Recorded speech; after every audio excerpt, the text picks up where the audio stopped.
Kënga për detin dhe flamuri i kuq që valon është një këngë me të vërtet shumë e vjetër, i ka dikun afro 70 vite. Ne dëgjojmë këtu edhe nderën e kemi, pra që kemi edhe musafirin që do të na tregon për poezitë dhe për jetën që e kemi pastu para disa viteve, edhe tash ka ndryshuar shumë sene statusi gjitha ato. Emra Bilali është sonë të me ne, një profesor i lartë, një profesor i dashtën edhe i kërkuar shumë në Republikën e Maqedonisë Veriut, edhe në Kosovë, edhe në Shqipëri, e tash është sonë të këtu me ne, dhe është kënaqësi pra që kemi në studio. Mirëmbrëma dhe mirëserdhje. Mirëmbrëma Alush, të falenderoj shumë për ftesën. Është kënaqësi, nder, privilegj gjithmonë të jem prezent këtu në studion tuaj. Gjithashtu duke falendëruar edhe Metushin që më ka bërë një ftesë sonde të jem mysafir me juve për të nda për juve dhe për gjithë komunitetin shqiptar të cilët jetojnë këtu, dhe njëkohësisht më lejoni ti përshëndes të gjithë shqiptarët të cilët jetojnë në Oslo të Norvegjisë dhe jo vetëm. Atëherë faleminderit nga ana ime, mirëserdhje pranë studion për herë të tretë të kësaj radio tonë të vogël shqiptare, por me zemër të madhe mund të themi për si medium që kemi ne shqiptarët në Norvegji dhe i promovojmë të gjithë shqiptarët anë kanë botës. Alushi për ndan kanë janë ato troje tona, duke thonë Republika Maqedonisë, Kosova, Shqipëria, po ne jemi një tre shtete, një komb, një gjumë, feti kemi, edhe mirë që i kemi, sepse na ofrojnë edhe nga të perëndive tona, Zotit, më thonë që mos jemi larg edhe asaj. Por, profesor, po e nisim nga jo se kur njeri merr një titull, profesor, atëre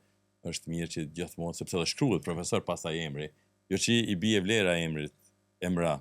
Bilali, por unë mund do të gjatë emisionit disa herë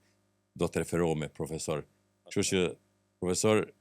ju jeni pjesë e shumë aktiviteteve në vendlinjën tonë atje,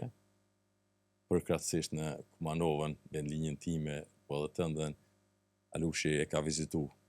disa herë ku ka pas qasje me vendlinjën tonë atje. Kështu që sonte ne të kemi ftuar për shkak se prej asaj kohe ka 5 vite që kishim ne edhe një rast atëherë ku humbëm një njeri tonin të shqiptar, ishte këtu ja kushtove një poezi, ishte në memorandumin e tij, domethënë përfundimtar, ishte lajm i hidhur për familjen, për neve shqiptarëve, ishte një punëtor i vyshëm, pra bëhet fjalë për Ismail Aki Ahmedin. Pre atëherë ne di që ke pas filluar më herët mirë edhe me poezi, shkruash, po neve për të ardhur aty duhet dim pak më tepër për ata që për herë të parë sonte do ta njohin profesor Emra Bilalin përmes valve të Radio Linjës që mund të na ndjekin edhe në FM këtu që kemi shqiptarët në Norvegji, e kështu të tjerë përmes valve të mediave të ndryshme, mund të them, sepse edhe janë val, po janë val virtuale, kështu që jemi në Facebook, jemi në Instagram, jemi kudo. Por ata që janë kyç në Facebook, jemi live, pra, ku mund ta shihni edhe profesorin dhe do të njihemi prej së afërmi me vetë personalitetin e tij, krijues, profesor, gazetar kështu me radhë. Faleminderit me të shumë dëshirove mirë se ardhi. Unë mirë se ju gjej dhe gjithmonë është kënaqësi, një ambient shumë i ngrohtë, me padyshim duhet ju përgëzoj edhe për punën,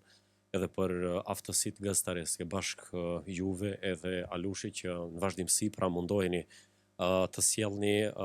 programe ose emisione të mira dhe të vyshme për shqiptarët kudo që janë, të kudo që jetojnë, e sidomos ata të cilët jetojnë dhe veprojnë jashtë atdheut të tyre, e janë munduar ta krijojnë atë dheun e tyre, identitetin, ruajtjen e identitetit edhe jashtë kufive. Kjo ndoshta e bën edhe më të çmueshme pra veprën tuaj, kështu që ju përgëzoj për punën që e bëni këtu. Faleminderit. Neve prej fillimit, kur kem vazhduar i promovojmë edhe mysafirët në studio mirë të atje, ne munduar që ti mbledhim gjithë ata shqiptarë që kemi, se nuk kemi shumë.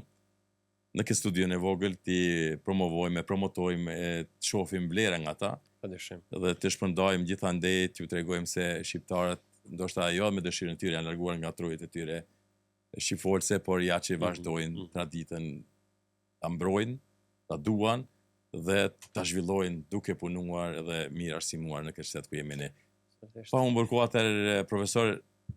vazhdojmë dim pak më tepër. Me të unë e di që të flasësh për veten është gjëja më e vështirë për secilin, jo vetëm për mua, por për juve dhe për gjithë audiencën e Radio Rilingjës dhe kudo që përcillen valët. Emra Bilali, pra me studimet të mbaruara në Universitetin Shën Kirili dhe Metodi, Fakulteti Filologjisë, Katedra e Gjuhës dhe Letërsisë Shqiptare në Shkup. Aktualisht punoj pra si profesor i gjuhës shqipe në cilësinë e arsimtarit të gjuhës shqipe në një shkollë fillore. Kam vazhduar gjithashtu për studimet postdiplomike në Institutin e Trashëgimisë Kulturore dhe Shpirtërore të Shqiptarëve në Republikën e Maqedonisë së Veriut në drejtimin kulturologji, shkenca humane dhe sociale. Aktualisht, pra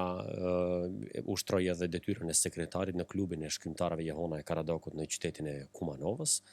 dhe jo vetëm, gjithashtu drejtoj edhe pra grupin letrar, të cilin e udhëheqi tani më prej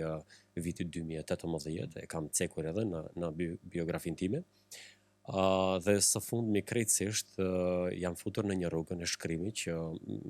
realisht shkrimi gjithmonë ka qenë pjesë përbërëse në jetën time, dhe gjithmonë më ka preokupuar që të merrem me poezinë konkretisht, dhe jo vetëm sonte jam këtu edhe për të folur për librin tim, i cili pra e pa edhe dritën e botimit, libri Pas shumë kilometrash, i përmbledhur në poezi, po besoj që do të flasim edhe për këtë pjesë. Cili dashuria juaj për gjuhën dhe letërsinë shqipe, pasi që ju referove shkollimit tënd më profesional duke studiuar në unë besoj me tosh një pyetje gjithmonë si hyrje, por edhe shumë e qelluar, sepse secili njeri pra ka një pasion edhe një dëshirë në jetën e tij, kushte sporti, kushte letërsia, kushte arti, kushte aktrimi. Poezia gjithmonë më ka preokupuar mua prej shkollës fillore, ku edhe kam qenë, domethënë, antar i grupit letrar, dhe që atëherë pra edhe arsimtarët e kanë parë potencialin tim, sepse kam marrë pjesë në për aktivitete të ndryshme, në moderimin e shumë programave kulturore edhe patronazheve të shkollës e kështu me radhë. Dhe sikur kjo dëshirë më ka përcjellur ndër vite, dhe lirisht mund të them se jam rritur. Edhe atëherë kur nuk ka pasur një emision, unë kam improvizuar skenat të tilla në shtëpi, dhe pa qenë dikush, kam dalur, kam interpretuar me idenë dhe atë fantazin time se përpara meje ka shumë njerëz dhe jam duke interpretuar poezi. Pra ky ka qenë ai pasioni i madh që gjithmonë kam qenë i lidhur, si të them, me letërsinë, me poezinë, me kulturën, me gjuhën, më kanë preokupuar shumë fjalët, edhe gjithmonë edhe filmat shqiptar kur i kam shikuar, pra ndoshta ajo elikuenca që zhvilluar e aktorëve shqiptar, pjesa e jashtëzakonshme e aktrimit më ka bë për vete, gjë të cilën e kam dashur shumë, edhe pjesën e aktrimit, por ja që më tepër, domethënë, e kam admiruar këtë pjesën e gjuhës edhe të letërsisë.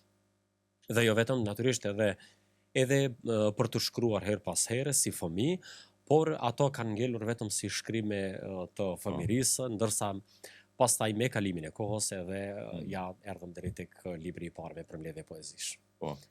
Po vitet tuaja kanë qenë sfiduese për të arritur gjithë këto, domethënë duke filluar nga idetë juaja, duke i realizuar më pastaj? Kjo shumë e natyrshme për secilin, jo edhe për mua, natyrisht që kam kaluar në për etapa të ndryshme, edhe pse i përkas një brezi të ri, por shumë gjëra kanë ndryshuar dhe kanë evoluar për së miri, po them, duke pas parasysh edhe teknologjinë, edhe arritjen e informacionit, edhe lehtësimin ndoshta edhe të krijimit të ideve, pavarësisht edhe inteligjencës artificiale. Por unë mendoj që njeriu nuk e zëvendëson asgjë, sepse njeriu është një qenje humane, është një qenje e cila ditë mendoj dhe ditë reflektoj si përjetës. Natyrisht që ka qenë e vështirë, por pasioni, vullneti i madh, dëshira e madhe, edhe kjo ndoshta buron edhe pak nga karakteri, një karakter i cili nuk dorëzohem, edhe kur e kam më së vështirë, dhe gjithmonë kam thënë shpesh herë dhe me veten në aspektin e komunikologjisë me veten, kam thënë se gjërat e vështira ndoshta punët e mia i bëjnë më të lehta. Domethënë gjithmonë kam vendosur të udhtoj nga rrugët e vështira, sepse aty kam menduar se është suksesi. Tash ne alush patjetër do të kthehemi te ajo ku e cekim fillim. Pra, profesor Emrau vjen nga Maqedonia e Veriut. edhe ne dëshojmë dim sot se si është gjendja e arsimit në gjuhën shqipe në Maqedoninë e Veriut, duke nis nga ajo pasi që pas një kohë shumë shkurtër ishte protesta rreth një provimi të jurisprudencës, pastaj protestat u zhvilluan edhe në qytete tjera, domethënë të fshinjet, shteteve tona am, po në atë aspektin global, si e kemi gjendjen sot? Kemi gjitha shkolla që janë të zhvilluara në atë aspektin e përhapjes edhe mësimdhënies baravatjes të gjuhës shqipe me në cilësinë apo kualitetin e duhur. Më lejoni t'ju them etosh, edhe mendoj që unë vetë shërbej në arsim tashmë një dekadë dhe besoj që gjendja e arsimit në Republikën e Maqedonisë së Veriut është e rënduar sa e vërej unë, duke e vlerësuar në aspektin e procesit edukativ arsimor, sepse shkollat në Maqedoni jo të gjitha kanë pra kushtet e nevojshme. Unë po filloj nga shkolla në të cilën unë shërbej, ne kemi mungesë të hapësirave në radh parmetush dhe lërëmo që të mund të realizojmë aktivitete shtesë të cilat mund të bëjnë ndoshta edhe cilësinë e arsimit më të mirë dhe më të lartë, por ne me ato kushte që i kemi, jemi munduar që të krijojmë orare edhe pas orarit të mësimit, pra në mënyrë që të realizojmë aktivitetet kulturore, letrare të cilat edhe i bëjmë në shkollën tonë. Gjendja e arsimit në Republikën e Maqedonisë së Veriut, mendoj që është në zbehje sipër, këtë e them me një vetëdije shumë të plotë, duke vlerësuar shumë rrethana, shumë faktorë të ndryshëm, pa i cekur ato politike.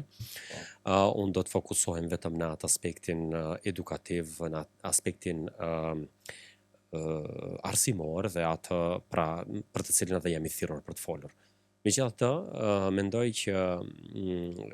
ky evoluim shumë i madh, kjo arritje shumë e madhe e teknologjisë dhe inteligjenca artificiale, mendoj që e ka rënuar paksa arsimin, sepse edhe në këtë aspekt edhe pozita e mësimdhënësit është rrezikuar, duke vlerësuar që nxënësit kanë të drejtë të marrin telefone me vete dhe kjo e rrezikon më së tepërmi pra po them edhe pozitën e vetë mësimdhënësit. Pastaj cilësia e arsimit shpeshherë ka mungesë të librave nga Ministria e arsimit dhe shkencës.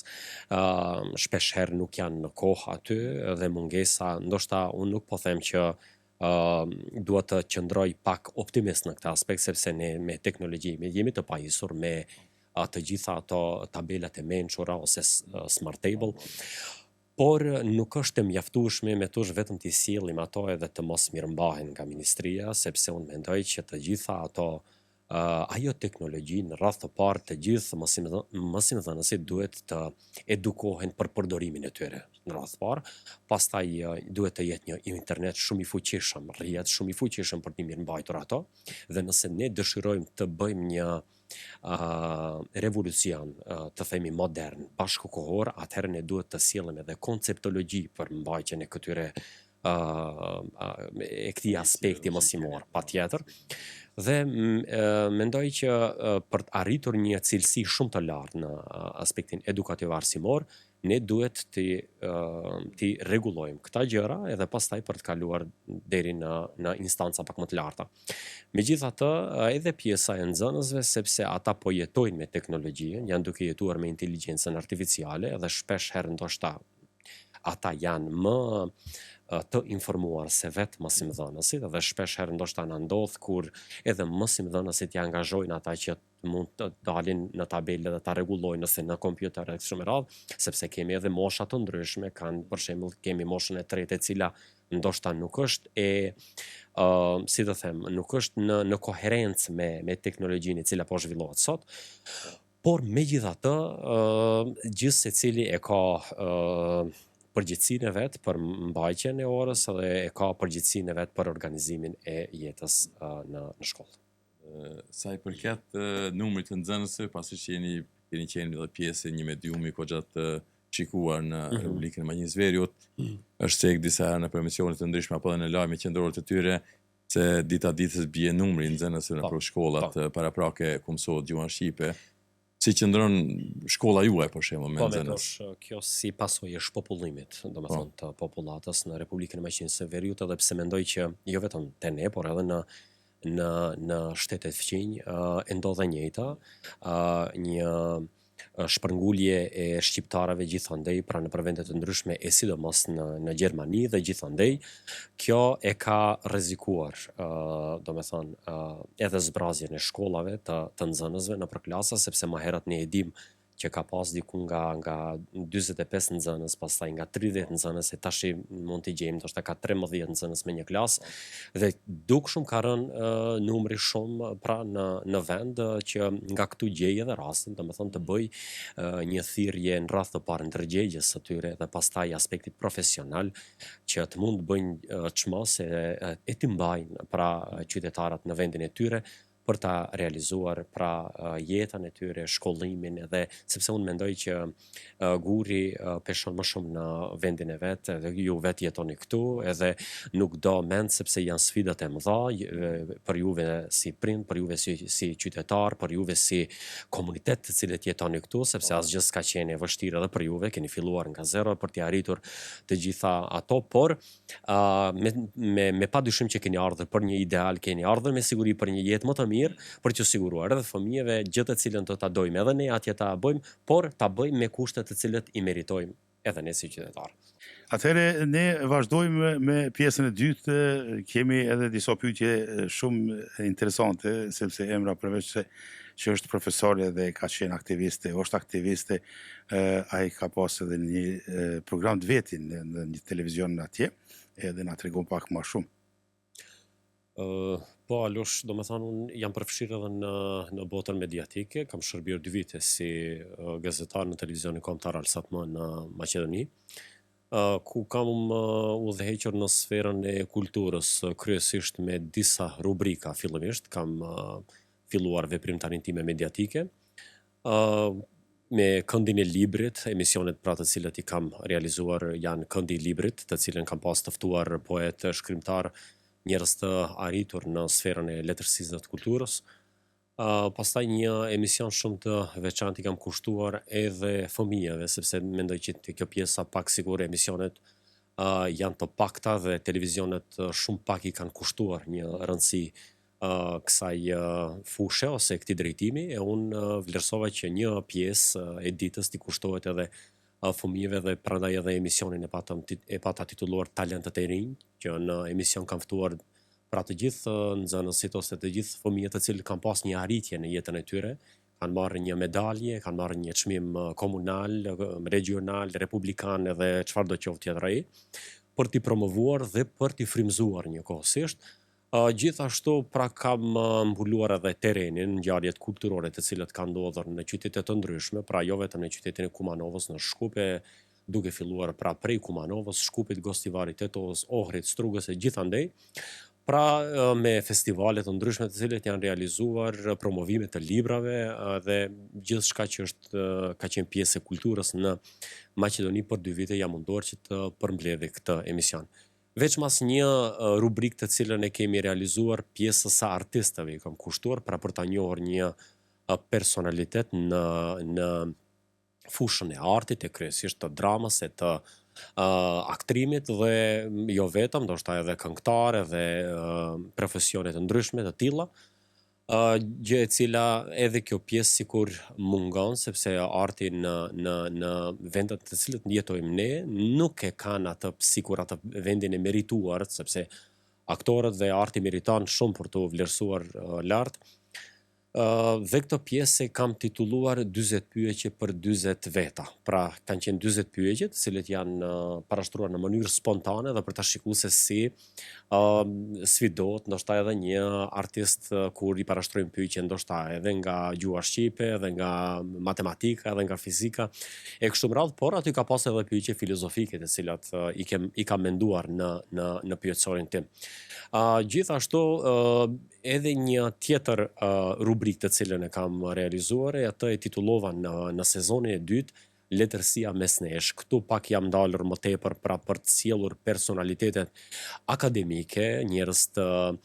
shquar në sferën e letërsisë pra për të folur për veprimtarinë e tyre letrare, për krijimtarinë e tyre letrare ndër vite, sepse vërtet vlerësoj që Maqedonia ka njerëz të cilët i kanë dhënë shumë letërsisë e kulturës shqiptare, dhe jo vetëm, pra gjithmonë duke përfshirë edhe Shqipërinë edhe Kosovën gjithandej. Kjo ndoshta më ka plotësuar më së tepërmi, sepse unë ushtroj edhe detyrën e profesorit të gjuhës shqipe dhe sikur në këtë pjesë unë kam gjetur veten më tepër me tush edhe jam munduar pra të jap një kontribut sadoqoftë ai i vogël në këtë drejtim. Dhe krejtësisht në fund, në formatin e një dokumentari, i kushtova një emisioni trashëgimisë kulturore dhe shpirtërore në Maqedoni, e kryesisht objektet e kultit. Pra,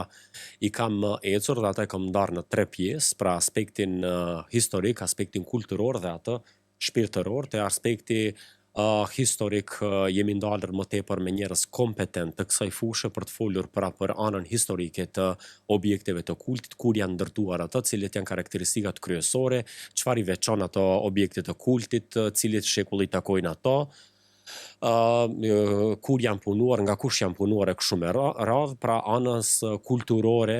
jemi ndalur më tepër te aspekti se njëri ose një ere ose një turist i cili vjen dhe pra për të marrë një guid turistike, në cilat pika duhet të ndalet dhe çfarë duhet të vizitojë në objektet e kultit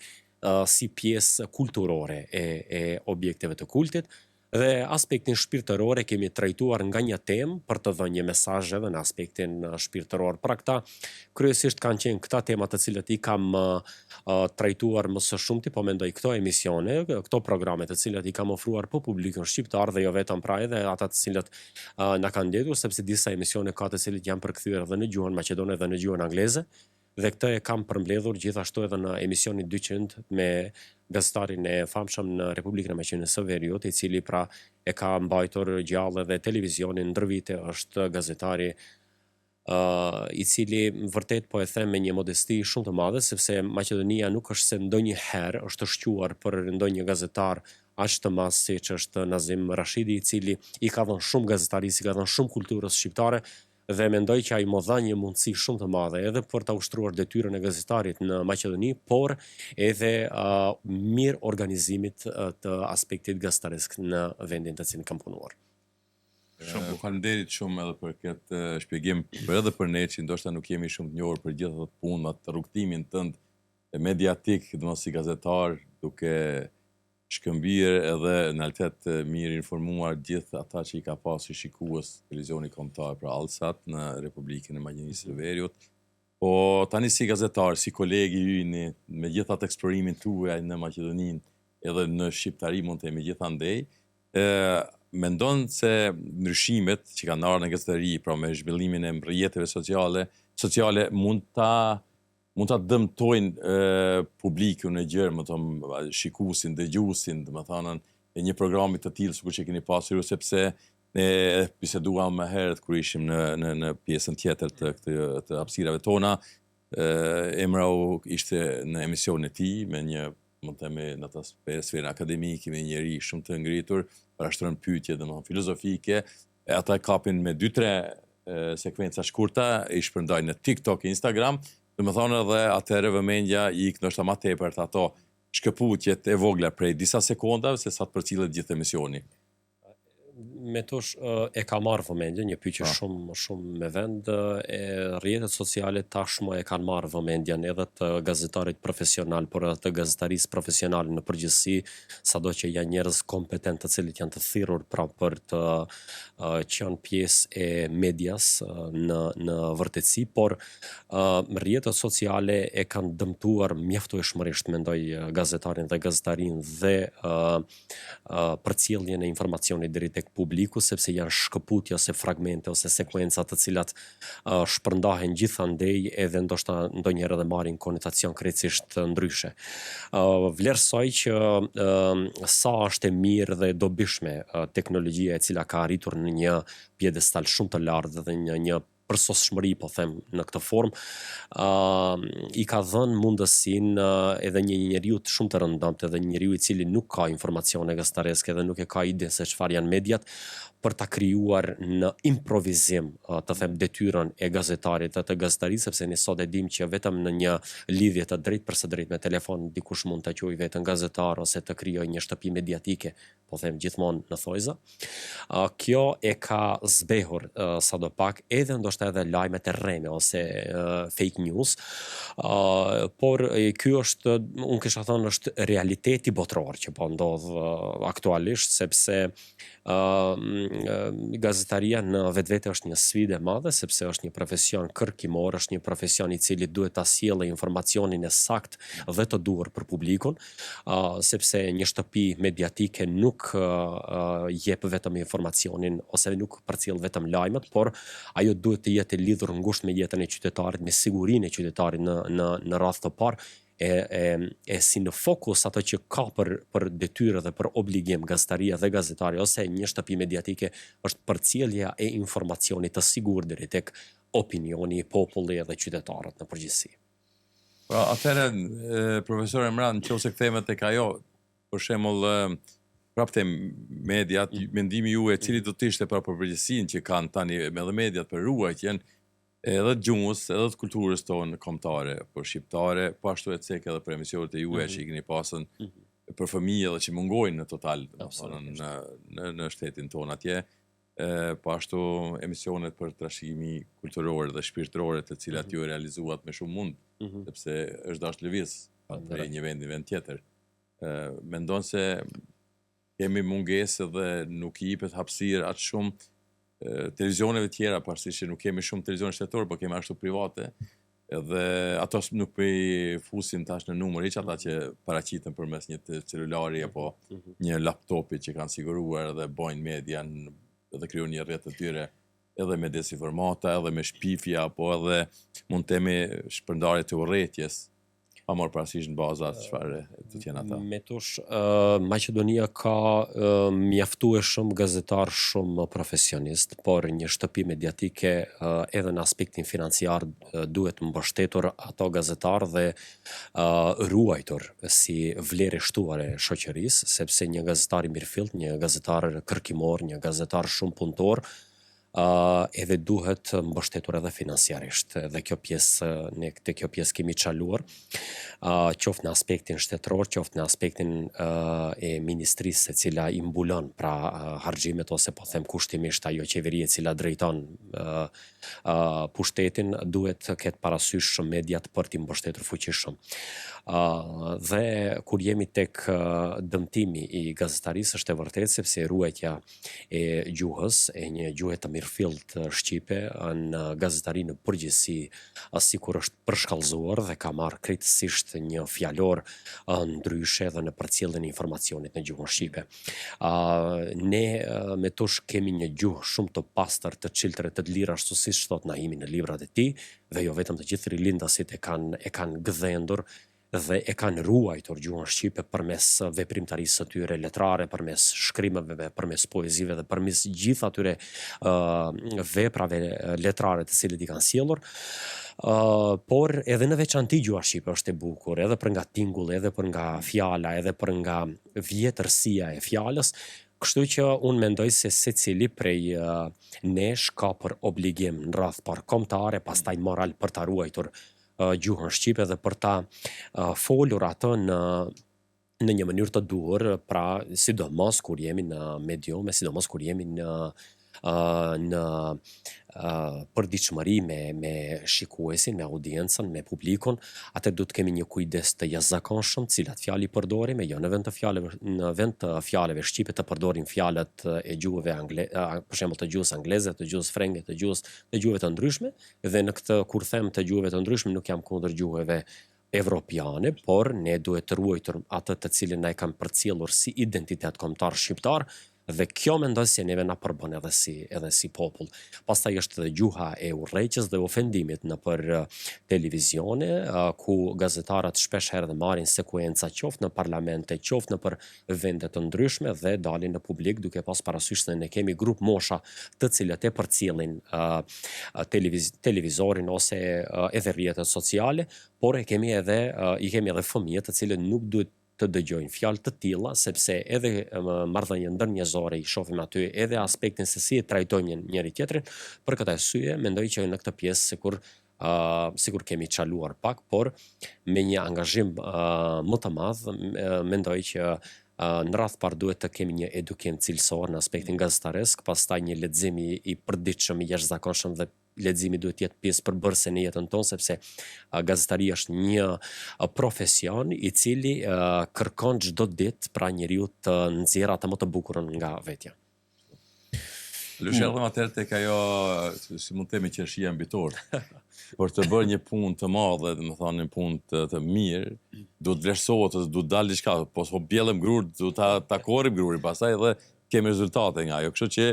një korrje e tillë ka ndodhur edhe me profesor Emran.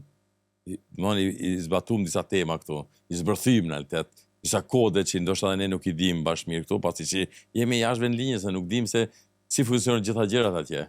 E dim se kemi mungesë, kemi çalim gjithandej, po ja që kemi njerëz sikur se profesor Emran, po pra. Nuk është edhe aq keq, ka edhe gjëra pozitive padyshim, por mundemi të jemi edhe më të mirë. Ashtu. Shpresojmë edhe mendoj që ardhmja me gjeneratët e ardhshme ju që po e edukoni dhe po i trajnoni në atë rrugën më të mirë të mundshme për të mbrojtur edhe kombën, kulturën dhe gjuhën tonë. Mendojmë se do të jetë aty në nivel të duhur, duke pas parasysh sepse po botohen libra, po shkruhen libra, kemi poeta, për të qenë shkrimtar duhet të jesh poet një herë, kështu ishte fjala nga vetë profesori këtu. Pra, kur keni shkruar poezinë e parë ose shkrimin tuaj të parë, profesor Emrat, pasi që tash po futim temën e tërësisë? Me tush poezia e parë, ndoshta edhe në kujtesën time nuk është se e kam ruajtur pikërisht se në cilin vit edhe kur, po vetëm mbajnë mend që kam filluar të zgaravitem në përletra qysh i vogël, dhe gjithmonë pranë meje me veti gjithmonë kam pasur një lapse dhe një fletore, qoftë e vogël ose ato fletorat që mbahen të vogla për të mbarë ndonjë shënim, ndonjë citate kështu me radhë. Dhe shpesh herë poezitë, edhe nëse s'kan qenë shumë të mira për botim, unë i kam lënë aty, sepse kam vlerësuar se janë mendimet e mia, e para së gjithash janë ndjenjat e mia. Ata të cilën e kam ndjerë në intuitën time për ta shkruar. Mbajnë mend me tush që prej moshës 15 vjeçare kam filluar të futem në atë universin e madh pra të mendimeve, dhe prej moshës 15 vjeçare kam filluar të shkruaj, edhe prej atëherë deri në përfundimin e librit mendoj se ka edhe disa poezi të cilat nuk i kam përfshirë në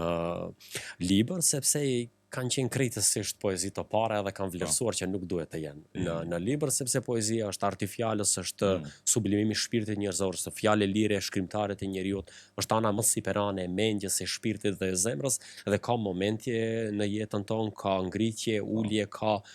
gëzime, ka hidhrime, ka kështu me radhë, dhe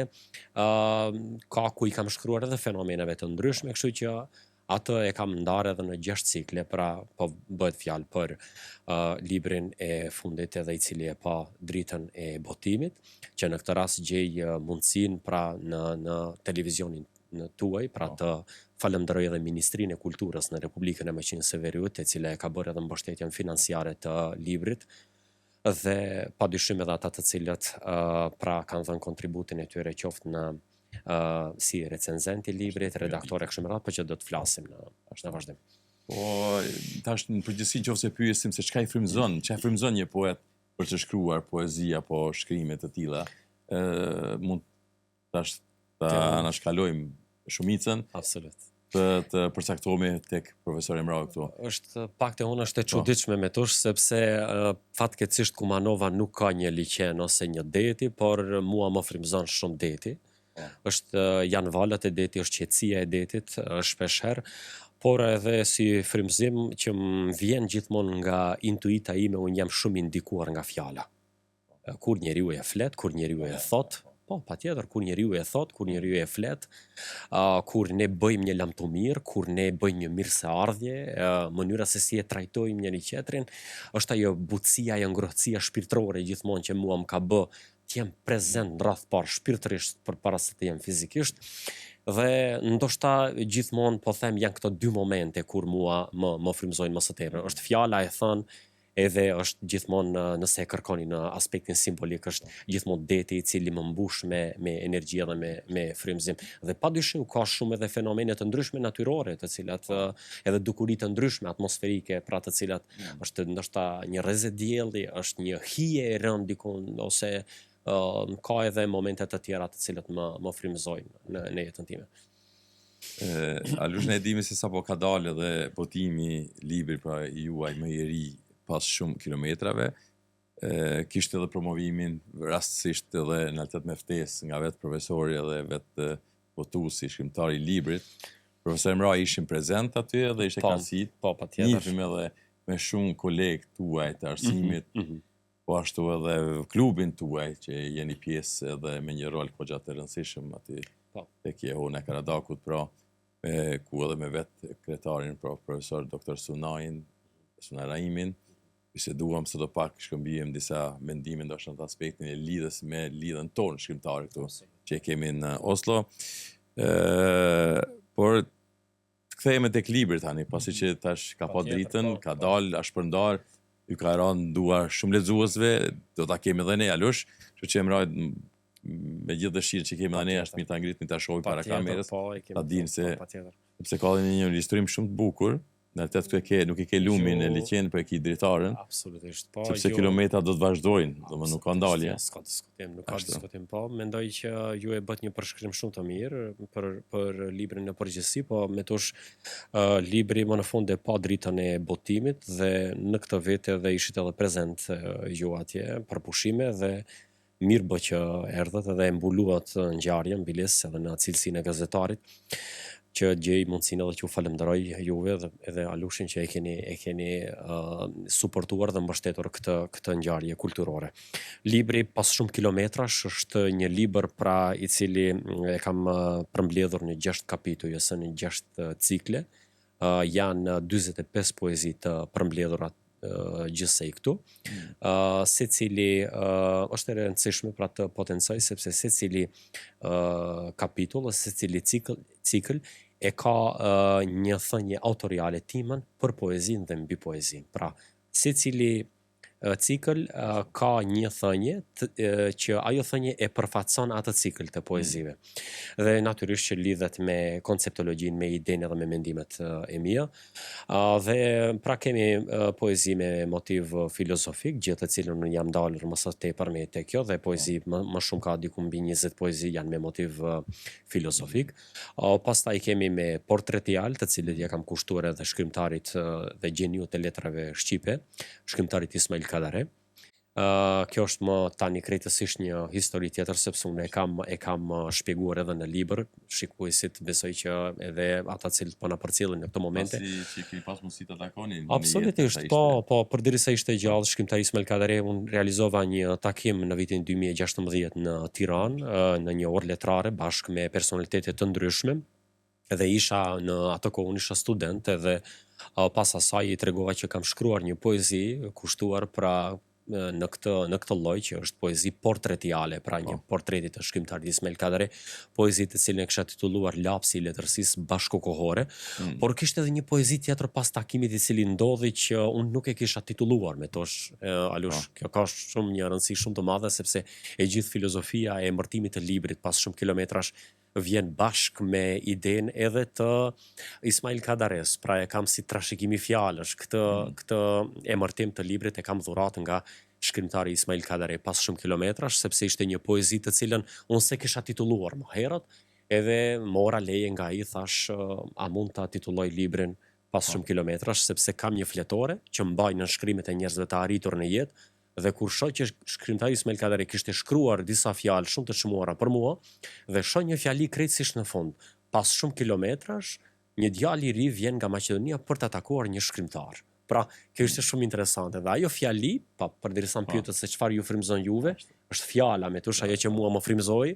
është ajo fjali kaq e bukur, madhore që del nga koka e shekullit 21, pra nga shkrimtari Ismail Kadare,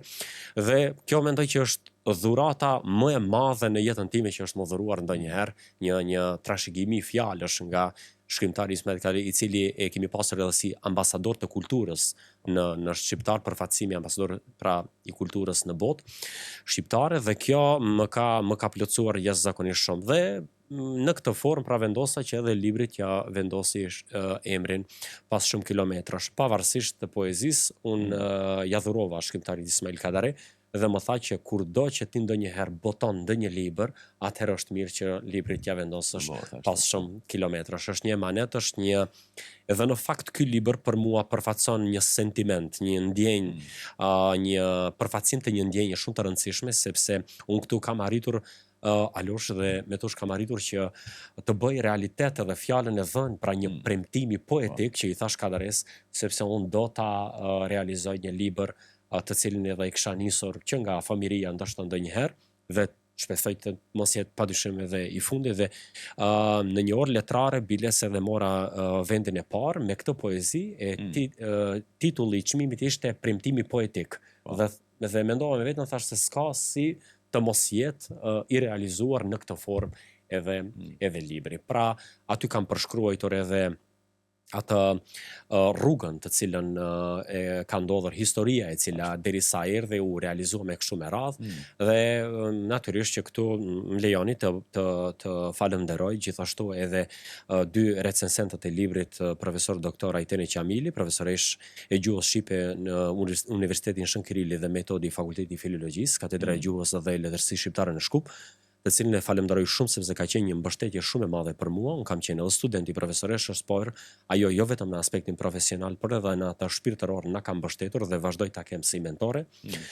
Gjithashtu më lejoni ta falenderoj edhe profesorin dhe këshilltarin shkencor pranë Institutit të Trashëgimisë Kulturore dhe Shpirtërore të Shqiptarëve në Republikën e Maqedonisë së Veriut, profesor doktor Sevdel Demiri, i cili më ka dhënë një mbështetje të jashtëzakonshme dhe të vazhdueshme, dhe mund të them lirisht se është një njeri i cili edhe më ka frymëzuar pra për të vazhduar rrugën e shkrimit, dhe jo vetëm këtu biles duhet të vë edhe një tekst të veçantë, ai ishte shkak që unë të vazhdoj edhe studimet postdiplomike, sepse ai duke pa potencialin tha ty duhet të vazhdosh për kulturologji në shkenca humane dhe sociale, që i detyrohem ta falenderoj nga këtu. Një promotor të vlerave që vlerësoi edhe kryetari i klubit të shkrimtarëve Johana e Karadakut, profesor doktor Sunaj Rahimi, i cili me një përkushtim shumë të madh ka përcjellur punën time, ka përcjellur po them botkuptimin tim shpirtëror, dhe ne edhe në biseda të rëndomta me profesorin shpesh herë pra mundohemi që të organizojmë edhe jetën kulturore, por edhe ato e cila kanë, unë po them kushtimisht si poet debutant në këtë drejtim, ata më kanë mbështetur shumë. Gjithashtu falenderoj edhe poetin, profesorin dhe gazetarin Kuma Nevar, njeriun shumë të çmuar për mua, Saledin Shabani, i cili më ka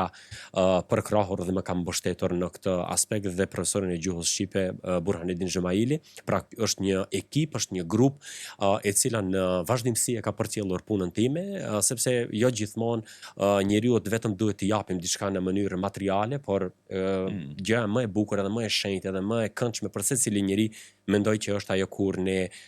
mundohemi njeriu ta orientojmë, t'ia ndihmojmë botkuptimin të cilin e ka, sepse një thënie franceze thot,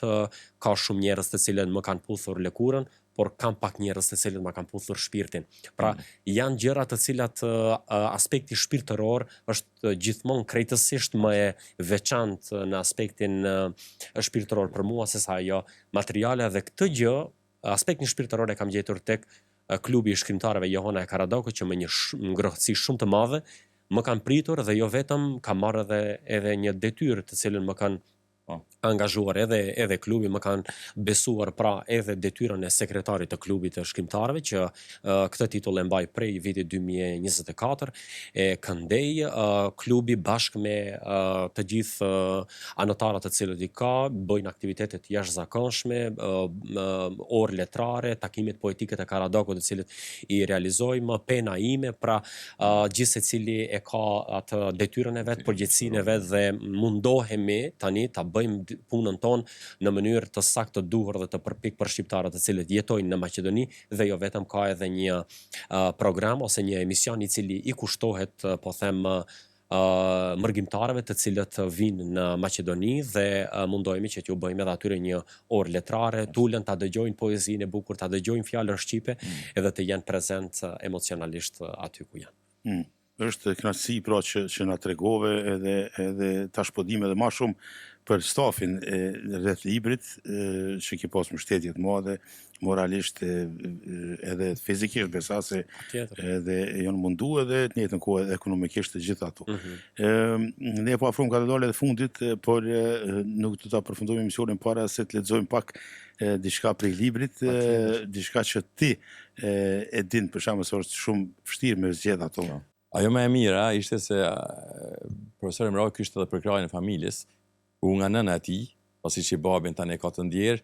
ishin prezent në promovimin e librit, kështu që kënaqësia më e madhe kur dikush sheh fëmijën e tij me arritjet, domethënë, që i ka bërë, salla ishte e stërmbushur, kishte për kraj nga kolegët e tij që është në shkollën Jeronim Derada, apo si e ka emrin shkolla atje në po. Kështu që edhe përgatitja, koktejli, gjithçka shkoi në rregull. Takimi pastaj në një lokal aty të qytetit ishte një promenadë e këndshme, sidomos ne gurbetçarët, edhe gazetarët, ne jemi shumë, domethënë shikojmë edhe detajet të vogla, ato më të imtat që lajnë bresa për neve dhe kështu që i morëm me veti, edhe kështu që të kemi edhe vetë tash protagonistin e asaj ngjarje, që t'i themi edhe para juve, por edhe para dëgjuesve, shikuesve tanë, se është kënaqësi të jemi pjesë edhe orëve të letrare. Patjetër. Por në një moment të tillë nuk do ta lajmë anash kurrë sepse ishte i hapur për gjithë. Ju presim gjithmonë atje. Falenderoj shumë me tush që ma sjellën kujtesë, pra natyrisht që për t'i falendëruar edhe familjen time, nënën time dhe motrat e mia, pra edhe motra ime Gjyla e cila jeton dhe vepron këtu në Oslo të Norvegjisë. Gjithashtu falenderoj edhe kolegët të cilët më kanë mbështetur në këtë aspekt, e me një tekst veçantë dua të falenderoj nga këtu edhe drejtoreshën e shkollës tonë, pra Rezarta Jahi, e cila vërtet me ardhin e saj edhe ka sjell një revolucion në shkollën tonë, pra një profesioniste në këtë drejtim, dhe e falenderoj shumë, e cila edhe më dekoroi me një mirënjohje, të cilën edhe për punën time në aspektin edukativ arsimor, por edhe si arritje e veprimtarisë time letrare. Dhe gjithashtu falenderoj edhe dy kolegët e mi të cilët më kanë mbështetur në vazhdimsi, është artisti Kumanavar Dali Alili dhe zonja e tij, pra zonja Ida e Alili Dervishi, të cilët më kanë dhënë një mbështetje dhe një përkrahje të vazhdueshme, gjithë të cilën me tushë e kuptoj nga buzëqeshja ime, sepse ata vërtet i kam njerëz shumë të çmuar dhe më kanë mbështetur në çdo aspekt. Alushi kërkoi nga unë që të bëj një lexim të poezive ose një interpretim të poezive, të bëjmë një mini orë letrare apo jo. Me që libri e mban emrin pas shumë kilometrash, unë po vlerësoj që ta lexoj të parën këtë dhe pastaj për të vazhduar edhe me dy poezitë e tjera, ose as sa i keni caktuar ju. Nuk kemi kaluar kohën e caktuar, por në kësi rastin e vazhdojmë. Okej, do të lexoj poezinë e parë. Pas shumë kilometrash. Në triadën e mendimit shqiptar, drithërimi qenjës brenda fjalës. Me ngjyrë lapsi, kilometrist në atë dhe. Pas shumë kilometrash, rrugëtimi, ka dareja më pret në kështjell. Udhëtova shumë në jetë, në heshtje mblodha të gjitha stinët në mua. Dëgjova shpirtin me zjarr fjalësh. Krijova ngjyrë lapsi për të shkruar fjalë shpirtnie. Pas shumë kilometrash udhë vetëm në për rrugë e mugëtir. Në majet lapsit dritën kisha ruajtur. Si të vetmën forcë e pasuri. Njëherë thash nuk di të shkruaj. Shpirtin lash në hold dvarfnis. Mbi gjyrë të lapsit, ish një los shpirti, në ritual të fjalis i dehur në përfjali. Pas shumë kilometrash rrugëtim, ishte ndalë shpirti mbi Shqipni,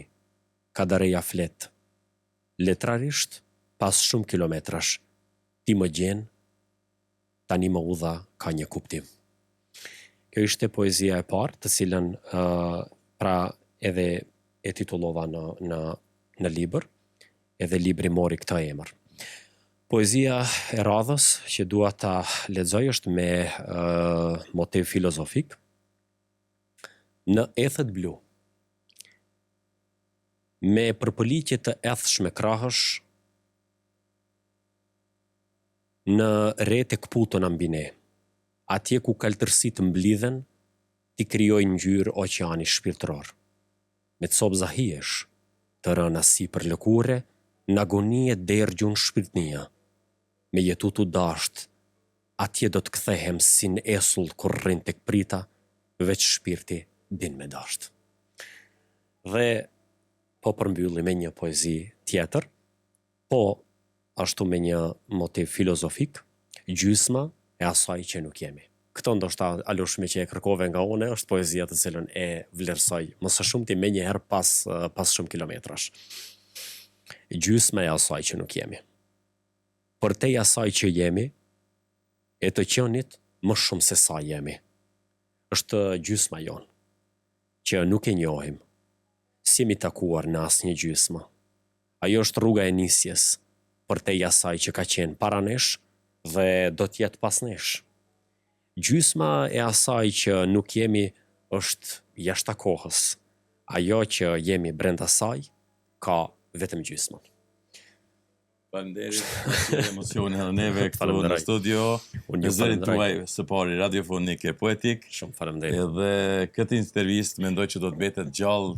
edhe me veprat e Kadares, edhe me veprat e profesor Emrahut. Shumë faleminderit. Që gjërat e ardhshme ta kenë parasysh për ta lexuar, e për të frymzuar, e për dashduar, ndoshta të shkruar, e t'i bashkangjiten, sidomos klubit tuaj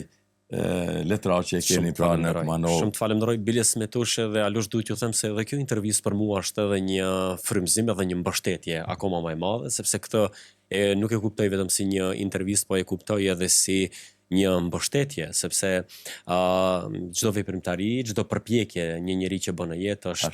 është e rendit dhe rrugës pra për të promovuar. Unë ju falenderoj shumë. Faleminderit edhe një herë, po përfund alush në atë aspektin personal duhet t'ja pashtoj një pyetje. Se e kishim donë Lush Gjergji këtë musafir edhe i thash një simbole ke në këmish, çka simbolizon? Por shoh këtë e dim tani se çka simbolizon, pasi që ke flamurin kombëtar shtetit. Absolutisht. Po ashtu ki në atë flamuri përzir me stemë shtetore. Absolutisht, po. Unë e don këtë shtet apo kam ecur shumë shtete, gjithandej ku kam shkuar dhe kam vendosur që në çdo shtet të blej rozetën e atij shteti, pra të marr atë anën simbolike të atij shteti dhe njerëzit të cilët më njohin, ata saktë edhe shumë mirë e dinë që unë këtë gjëra i kam në kulturën time të brendshme shpirtërore. Për momentin, domethënë në Norvegji do të jetoj ose do të jem këtu për një muaj. Dhe jam futur më në mentalitetin norvegjez. Mendoj që po e shijon. Absolutisht, se përderisa unë kam ardhur të bëj një pushim këtu, kam ardhur të vizitoj komunitetin shqiptar, kam ardhur të vizitoj patjetër edhe pjesën e norvegjezëve, gjithashtu duke vizituar edhe institucionet në të cilat i kam ecur, pra bibliotekat e institutet të cilat i kam ecur deri tani, shtëpinë e paqes, teatrin e kështu me radhë. Vlerësova që një nder i madh këtij shteti mund t'i bëjt për të mbajtur edhe flamurin edhe stemën e këtij shtetit, sepse gjëja më e madhe të cilën vlerësova ta bëj, sepse Metush ju mban juve, i mban komunitetin shqiptar, janë pjesë e vëllezërve të mi dhe mendoj që ky shtet ju mban pra për ta bërë një jetë sa më cilësore dhe më të mirë dhe kjo mendoj se është ana më e mirë për t'ia treguar edhe një respekt edhe norvegjezët. Dhe ndoshta ky emision transmetohet dikund edhe përkthehet, kështu që i përshëndes të gjithë norvegjezët të cilët jetojnë norvegjisht, nuk e di, po kam mësuar disa fjalë, pra si fjalën tusen tak, pra ju falënderit, ja ike sant, ishte më duket se nëse s'gaboj, ishte fjala vend, prit, edhe kështu që disa fjalë të cilat kam arritur ti përvetsoj brenda kësaj periudhe, sepse është hera e 7, alush që po vi në Skandinavi e gjithësisht në Oslo të Norvegjisë, kam ecur edhe në atje, por qetësinë, ngrohtësinë dhe pastërtinë e çiltër shpirtërore nuk e kam gjetur në asnjë popull, e që ma dhanë norvegjezët edhe Norvegjia, kështu që një kënaqësi shumë e veçantë që ju takoj juve, të takoj komunitetin shqiptar, po edhe norvegjezët në përgjithësi. Faleminderit shumë me vërtet ishte kënaqësi që ishte në studio, edhe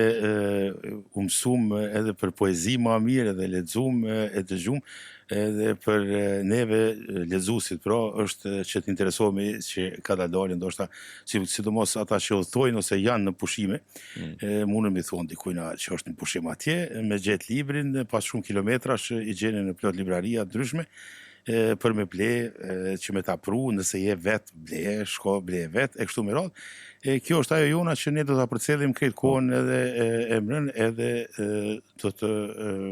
informojmë edhe juve nëse ka edhe botime të reja normal në çdo kohë ku dalin. Alush, ta kemi edhe një libër nga profesor Mraj, faleminderit shumë që na ka sjellë libër me të nënshkruar. Po gjithashtu ta kemi edhe një libër në mini bibliotekën tonë. Ata që dëshirojnë ta lexojnë, poezitë e profesor Emraut, do t'jetë autorit, pra profesor Emraut, që e kemi, do t'jetë në mini bibliotekën tonë kësaj qendre, mund t'a uzoni, t'a lexoni, t'a ktheni, po ose mund t'vini t'a shpletoni me na javës, me na ditëve. Faleminderit shumë. Për Radio Rilindjen dhe për lexuesin të cilin vjen. Që do t'a lexojmë her pas here edhe ne, do t'i kujtojmë, do të marrim fjalë filozofike nga ky libër. Patjetër, po. Se na duhen edhe neve në temat e programeve të javore që kemi. Kështu që ta shijoni pushimin, verën me këto ditë të gjata, me këto nete të shkurtra, këtu në shtetin më të bukur, pra, Norvegjinë. Po ajo veç që më la për shumë përshtypje, sepse këtu verës është dita shumë e gjallë dhe terri vjen shumë vonë. Edhe kjo më jep ndoshta mundësinë më shumë edhe për të shkruar edhe për të medituar. Absolutisht, pa një qetësi shumë e madhe. Faleminderit shumë. Faleminderit, sukses juve.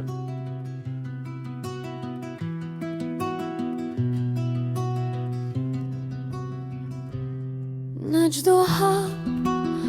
në çdo frymarrje, Radio Rilindja është gjithmonë pranë jush, me meloditë përqafojnë shpirtin dhe tinguj që prekin zemrën. Ne sjellim emocion dhe bashkim, emëri vetëm qëndrese përbashkë. Radio